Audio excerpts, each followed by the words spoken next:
A brand new Pikmin 4 trailer just came out with a controversial feature returning, these being caves. Caves were first introduced in Pikmin 2 for the Nintendo GameCube and were a huge factor on why the game was a lot harder and took more hours to complete. Each cave consisted of multiple floors, which are called sublevels. These sublevels would span to immediately 2 in the Emergence Cave, all the way to a total of 15 in the Hole of Heroes. Most of the caves from Pikmin 2 have a sort of theme around them, like a cave that is completely in snow, or one that is a shower room. I think Pikmin 4 definitely has a huge potential of making caves really unique and memorable, something that Pikmin 2 struggled with. Since half of the cave layouts look fairly similar, it's hard to pinpoint which caves had which sublevels and what sublevels were in which cave. So today, we're going to be talking about the potential cave ideas that could be in Pikmin 4. Let's begin by analyzing the trailer. We can see that the walls are made of a dirty texture, similar to the walls from the Holy Beast in Pikmin 2. During the part of which the Empress Roblox is shown squirting her hellish demons out, the interior of the cavern is surrounded by bricks. The only sublevel I can really think of that has bricks from Pikmin 2 is sublevel 3 in Frontier Cavern, but unlike that sublevel, Pikmin 4's caves had no snow. If there is another cave in Pikmin 2 that looks closer to the one in Pikmin 4, please leave a comment. Let's start off with what cave layouts are most likely to come back. A theme that I see coming back is a children's playset. Pikmin 2's Glenn's Kitchen has a theme of being inside a house. Most of the sublevels are in the style of a kid's toy set, with toy houses, instruments, and train track pieces. In Pikmin 4, we could get these sublevels, but with even more house-related items. We do see human houses in the background of the Pikmin 4 trailer, so I think it would be pretty cool if they did bring back the children's room. We can bring back the toy train tracks as the main selling point of the cave. There could be books, video games, and many other things laying around that would fit well in such a location. Pikmin 4 seems to be way less post-apocalyptic than previous games, but if it is, then it would be cool if one of the caves is a ruined house. We begin at the top on maybe a shelf or a cabinet, and each sublevel we go lower in the house or room. So I think it would be cool if on the first sublevel of the cave, looking down on the edge would show the next few sublevels, making the game really feel like it's all connected. This cave could feature dweebles and breadbugs, if they come back that is. We can have some really interesting concepts for every single sublevel in this house cave. Spider webs could have been made between a shelf or a ceiling fan, making the player walk across the webs carefully for a treasure while also trying to dodge dweebles and not letting any Pikmin fall off the edge or get tangled in a web. The next sublevel could feature a table, maybe some instruments, and probably a bed with enemies crawling around. Throwing a Pikmin on a keyboard could press down the key, making the cave very interactable. Next sublevel would have a train set with all the bedbugs running around stealing the treasure. The train shed would be an absolute unit if it had a motorized train going around the track and had a Gatling groin sitting right on top. It would demolish your Pikmin, but a fun challenge. After that, you'll head to the final floor. You'll fight the boss, and I think the Raving Longlegs could be a great boss for this cave as well. But enough bosses right now, that's for another video. Another cave theme that is pretty well known in Pikmin 2 are the outdoor sublevels. These appear in many caves throughout the game, so it wouldn't be surprising if they came back. The only changes I want Pikmin 4 to do with these is to make them feel slightly more compact. Pikmin 2 has absolutely nothing beyond the main area, just a large grassy field. Maybe add bushes or a rock on the outside so it can look neater and more like an outdoor area location. Have a nice little stream running through where Pikmin need to build a bridge. I think the idea of having overworld puzzles and hazards in the depths of the underground would be really cool. Maybe even have a snowed over variant of this cave, or a potential snowy area in Pikmin 4. It would be very cool.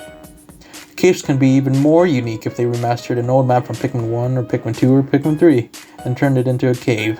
The Wistful Wild could be an entirely underground area, have some of the same features from the location, but also drastically change it, just like how Pikmin 2 remade the Pikmin 1 maps and completely changing them. I'm looking for the same thing in Pikmin 4, but just underground. The Forest Needle would fit perfectly because it's already a cave. I've seen some people say that the caves in Pikmin 4 have a chance of being open world. There is one giant cave underneath the main overworld area with multiple entrances to it. Even though this is a really cool concept, I don't see this happening. The caves shown in Pikmin 4 are too compact and close together to have any type of open world gameplay. Pikmin 3's Bingo Battle has a lot of these Pikmin 2 styled caves, as some of the levels you can select. Like there's a level that seems to be based off the industrial sublevels from the second game. I believe that these types of sublevels are going to come back. In the Raving Longlegs fight, there are what I assume to be metal beams in the background. But then again, I want each cave to be unique, so I hope that only 1 or 2 caves use this theme. Some caves could also lead to the player exiting elsewhere. hence probably why the ship is in a different location yet being on the same map. There could be some caves that don't have to be underground areas. Some caves can pull the player up instead of making them go underground, like a giant version of the air vent shown in the Pikmin 4 trailer. A cave makes the player unblock airflow in a vent of some kind, and upon leaving that cave, the player would now have access to a new cave, which could be in the trees, like a bird's house similar to the one in the Snaggered hole from Pikmin 2. Maybe even a cave that is on top of this elephant slide thing that is only accessible by these blocked underground air vents. A new idea for the day-to-day timer could be that even underground, the sun meter continues to go. This would make caves feel more part of the environment and would also encourage the game to have less sub-levels compared to Pikmin 2. If they keep the length of the caves long, then making it get every treasure would be very difficult. But even if the sun meter runs out and the day is over, you won't have to go to the ship immediately. Upon exiting the cave, it would be nighttime. This is where the nighttime gameplay of Pikmin 4 comes into play. Bulbs are awake, bulbul larvae are beginning to leave the cave, and overall it's much harder. So being fast in these caves would be the player able to leave the planet's surface before any nighttime enemies come out and lurk. A thing I noticed in the Pikmin 4 caves is the absence of treasures. Are we going into these caves for possibly becoming rich like in Pikmin 2, or are we going to be traversing the caves for a completely different reason? I believe that there will be a few treasures in the caves, possibly buried so white Pikmin can dig it up. But the main thing we'll be looking for are castaways. These seem to be bodies of some organization or exploration team who also been sent on to Piano 4 for probably a different reason. These captains got caught in a tight situation and had to call for help, which is where the new playable captains come in. Each cave could have a castaway hidden or within a boss fight. The most castaways you get could lead to the player being able to access a new area or new landing spots. Kinda like how in Pikmin 1, the more ship parts you collect, the more areas you can access. So I believe saving these castaways are going to be the reason why we go into these caves. I have many thoughts and theories about these castaways, but that's for a different video. I want the RNG removed from the caves in Pikmin 4. I think the randomness of the caves in Pikmin 2 made the game unnecessarily harder than it had to be, and also making caves stick out less. I'll be fine with a low RNG, like enemy placement or something like that wouldn't be too annoying since you'll be familiar with the cave layouts, so that you know where enemies usually appear. I think it would be fun if there was a cave or a separate level in mission mode where it's sort of like an endless labyrinth of sublevels, fully RNG and completely bullshit, would make what I assume could be the post-game of Pikmin 4 very exciting. Some mods for Pikmin 2 like this exist, and I'd personally be very happy if they kept that Pikmin 2 bullshit in at least one of these caves. Cave Pikmin could also be returning such as Purple, White, and Bulbmin. Ice Pikmin seem to also be a Cave Pikmin from the trailer, but I'm not too sure just quite yet.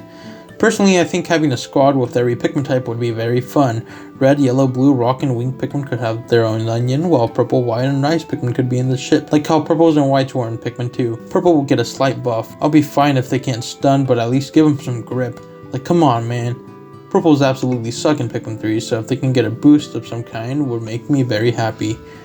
White Pikmin would also have their regular abilities, immune to poison and able to dig up treasures. Bulbmin will have the same abilities they had in Pikmin 2. Cave-only enemies could make a great comeback as well. Redbugs, Dweebles, Anode Beetles, Pustules, and bosses like the Man at Legs would be absolutely amazing in HD. I assume to be similar to how they act in previous Pikmin games.